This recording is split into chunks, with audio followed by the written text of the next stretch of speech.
đó là hai clown vía tuần lễ ông thoát đừng coi tôi đang chơi này không hello hello clown vía tuần lễ ông mà đó là hai Messi mà đó ông cơ vô thấy Messi Messi tay kia ta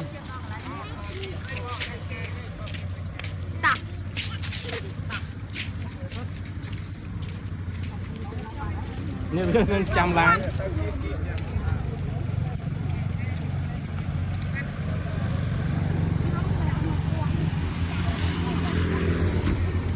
sao mà lan chẳng ti mấy lan chẳng tí có một đó lên